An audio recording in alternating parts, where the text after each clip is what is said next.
ሁጎ ቻቬዝ ጁላይ 28 1954 በሀገረ ቬንዙዌላ ተወለዱ። ቻቬዝ ያደጉት በቬንዙዌላ ደቡብ ምዕራብ ውስጥ በምትገኝ ሳባኔታ በምትባል ትንሽ ከተማ ነው። እሳቸው ለቤተሰባቸው በህይወት ከተረፉት 6 ልጆች መካከል ሁለተኛው ናቸው። የቻቬዝ ወላጆች የትምህርት ቤት አስተማሪዎች ነበሩ። ታዲያ በመምህርነት ሙያ የሚያገኙትን ገቢ ሁሉንም ልጆቻቸውን ለመደገፍ የሚያስችል በቂ ገንዘብ ስላልነበራቸው ሁጎና ታላቅ ወንድማቸው አዳን በባሪናስ ከተማ ከአያታቸው ሮዛ አኔስ ቻቬዝ እንዲያድጉ ይደረጋል። ቻቬዝ ራሳቸውን የደቡብ አሜሪካ የነጻነት ጀግና በሆነው በሲሞን ቦሊቫር ስም የተሰየመው የሶሻሊስት የፖለቲካ ፕሮግራም የቦሊቫሪያን አብዮት መሪ አድርገው ነበር። የቻቬዝ የፖለቲካ አይዲዮሎጂ በዋናነት ብሔራዊ ስሜትን የተማከለ ኢኮኖሚንና በህዝባዊ ፕሮጀክቶች ላይ በንቃት የሚሳተፍ ጠንካራ ወታደራዊ ኃይልን መገንባት ነበር። የእሳቸው የፖለቲካ አይዲዮሎጂ በብዙዎች ዘንድ ቻቪስሞ ተብሎ ይታወቅ ነበር። በአስራዎቹ ዕድሜ ውስጥ እያሉ ቻቬዝ በአካባቢው የታሪክ ምሁር በነበሩት ኢስቴባን ሩይዝ ጉቬራ ከፍተኛ ተጽዕኖ አድሮባቸው ነበር።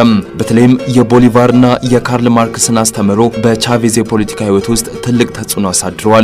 በ1960ዎቹ የቬንዙዌላ መንግስት መዋጋት የጀመረው የብሔራዊ ነጻ አውጪ ጦር ኃይሎች ሽምቅ ተዋጊ ቡድን ፉዌርዛስ አርማዳስ ደ ሊበራሲዮን ናሲዮናል መኖሩ ቻቬዝን በእጅጉ ቡድኑን ለመቀላቀል ከፍተኛ ፍላጎት ነበራቸው።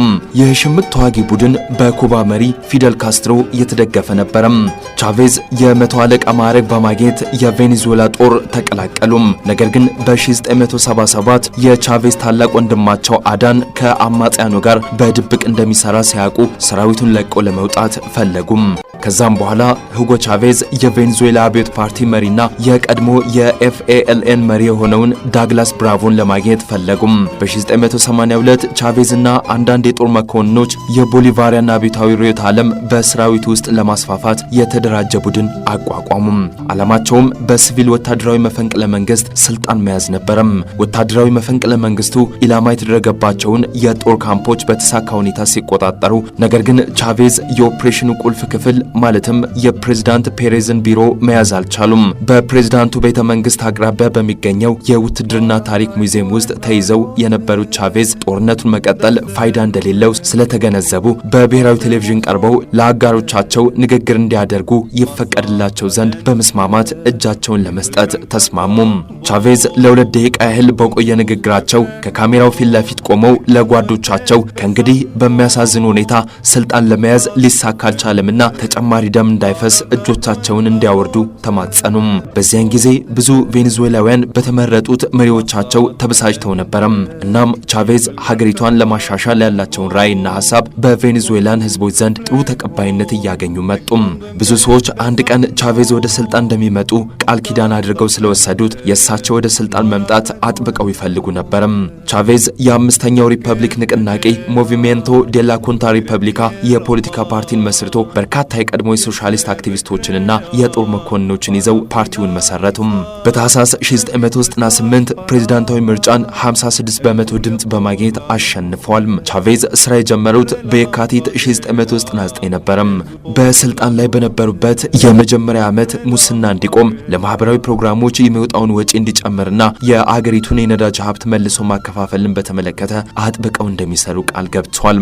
ተወዳጅነታቸው እየጨመረ የመጣው ቻቬዝ በሶስቱ የመንግስት አካላት ላይ ታይቶ በማይታወቅ ሁኔታ እንዲቆጣጠሩት የሚያስችል አዲስ ህገ መንግስት ጸደቀም። እንደ አውሮፓውያኑ አቆጣጠር በ2000 በተደረገው ሜጋ ምርጫ ቻቬዝ ለ6 ዓመታት የስልጣን ዘመን በድጋሚ ተመርጧል። በብሔራዊ ምክር ቤት ውስጥ የቻቬዝ ስልጣን ጨምሯል። ነገር ግን ፓርቲያቸው ፍጹም ቁጥጥር ለማድረግ ከሚያስፈልገው የ2/3 ድምጽ ያነሰ ነበረም። ቢሆንም ፕሮ ቻቬዝ አብዛኞቹ ፕሬዝዳንቱን በአዋጁ የተወሰነ ህጎች እንዲተገብሩ የሚያስችለውን ህግ ለማጽደቅ በቂ ነበረም። ብሔራዊ ምክር ቤቱ ሁሉንም አዳዲስ ወይም ፕሮ ቻቬዝ ዳኞችን ለጠቅላይ ፍርድ ቤት ሾመም። አወዛጋቢ የሆኑ ህጎችን በአዋጅ ማውጣታቸውን ቀጠሉም። ነፃውን ፕሬስ መገደብም ጀመሩም። በተጨማሪም ከኢራቅ፣ ኢራንና ሊቢያ ጋር የጠበቀ ግንኙነት በመፍጠር እንዲሁም በሴፕቴምበር 11 ቀን 2001 የተፈጸመውን ጥቃት ተከትሎ አሜሪካ በአፍጋኒስታን የጀመረችውን ወረራ በግልጽ በመተቸት አሜሪካንና ሌሎች የምዕራቡ ዓለም ሀገራትን አገለሉም። የቻቬዝ ተወዳጅነት ወደ 30 በመቶ ዝቅ ብሏል። እናም ጸረ ቻቬዝ ሰልፎች መደበኛ ክስተቶች ሆነዋል። ከዚህም በላይ አንዳንድ የጦር ሰራዊት አባላትን ጨምሮ ብዙ አጋሮቹ በእሱ ላይ ተቃውሞ ጀመሩ። በኤፕሪል 11 2002 ወደ 1 ሚሊዮን የሚጠጉ ሰዎች ሰልፍ በመውጣት ቻቬዝ ስልጣን መልቀቅ አለባቸው በማለት ወደ ፕሬዝዳንቱ ቤተ መንግስት ዘመቱ። ሰልፉ የቻቬዝ ደጋፊ ታጣቂዎችና የብሔራዊ ጥበቃ ወታደሮች ጋር የተካሄደ ሲሆን የተኩስ ልውውጥ ተካሂዶ በሁለቱም ወገኖች ከፍተኛ ሞትን አስከትሏል። ብጥብጡ ወታደራዊ አመጽ አስነስቷል። እናም በሰፊው በተወገዘው ህገወጥ መፈንቅለ መንግስት ወታደሮቹ ቻቬዝን በቁጥጥር ስር አውለዋል። በማግስቱ ወታደራዊ ኃይል ጊዜያዊ መንግስት አቋቋመ። የግሉ ቢዝነሶች ብሔራዊ ፌዴሬሽን ኃላፊና የቻቬዝ ተቃዋሚ የሆኑት ፔድሮ ካርሞናን በጊዜያዊነት ፕሬዝዳንት አድርጎ መርጦ ነበረ። ነገር ግን ካርሞን አብዛኞቹን የቬኔዙዌላ ዲሞክራሲያዊ ተቋማትን ወዲያውኑ በማፍረስና ህገ መንግስቱን በማገድ በአገሪቱ ረብሻ ፈጥሮ ነበረ። የቬኔዙዌላ ወታደራዊ ኃይል የካርሞን አምባገነንነትን በመፍራት ለአዲሱ መንግስት ድጋፉን አቆመም።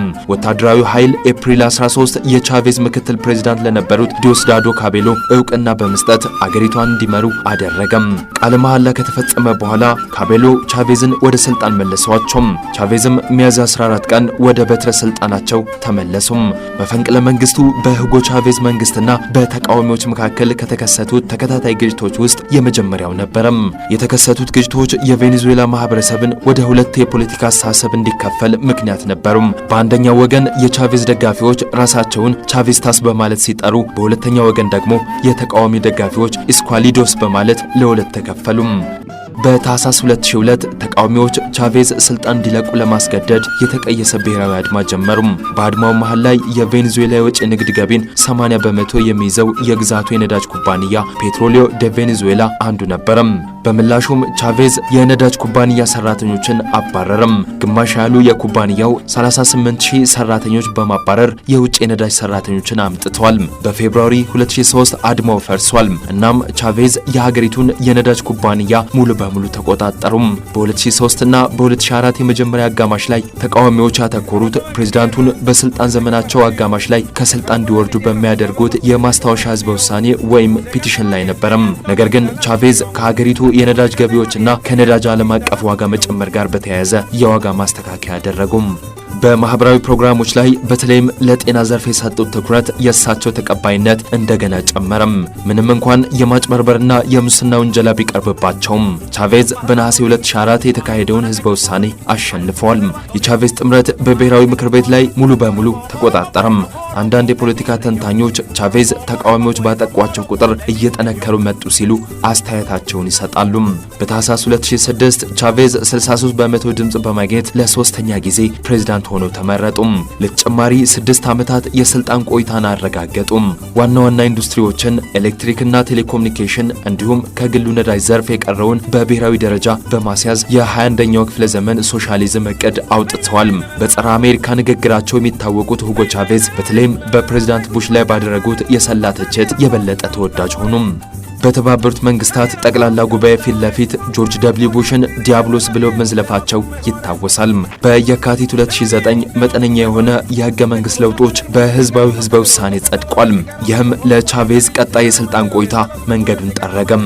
እየጠነከረ የመጣው የቻቬዝ መንግስት ተቃውሞዎችን ለማፈን፣ ቁልፍ የፖለቲካ ተቃዋሚዎችን በቁጥጥር ስር ለማዋል፣ በደርዘን የሚቆጠሩ የተቃዋሚ ሬዲዮ ጣቢያዎችን በመዝጋትና ግሎቦቪሲዮንን ለመዝጋት እንቅስቃሴ ጀመሩም።